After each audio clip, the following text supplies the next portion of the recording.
Good morning বন্ধুরা, দেখো সকাল সকাল কতটা ফুল তুললাম। ফুল তোলা শেষ হইলো, শেষ করিয়া তারপর সংসারে বাসি কাজে ধরলাম।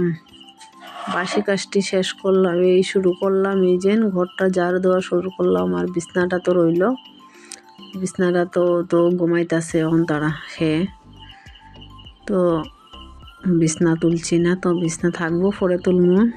ঘরটা ঝাড়ু দিয়া ঘরটা মুছামুছি শেষ করিলাই। এখন তো স্কুল নাই, এর লেগে এখন একটু লেটে ঘুমাইব।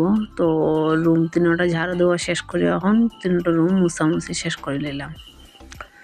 শেষ করিয়া তারপর আজকের ব্লগটা বন্ধুরা আবার শুরু করলাম। আশা করি সবাই ভালো আছো, যে যেখান থেকে ভিডিওটা দেখতেছো।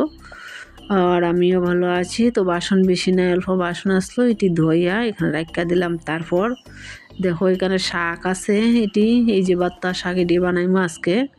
কাটিয়ে রাখবো, আর এটি শিম বিচি ছুলিয়া রাখবো, এটি দিয়া আলু দিয়া সবজি বানাইমো ডাইলের মতন করিয়া।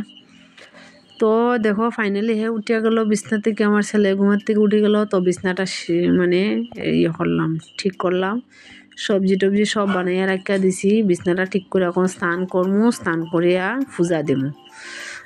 তো সবিতা সেন ফ্যামিলি ব্লগে বন্ধুরা সবাইকে অসংখ্য ধন্যবাদ, অনেক ভালোবাসা রইল আমার তরফ থেকে। সবাই ভালো থেকো আর ভগবানকে প্রণাম করো সবাই।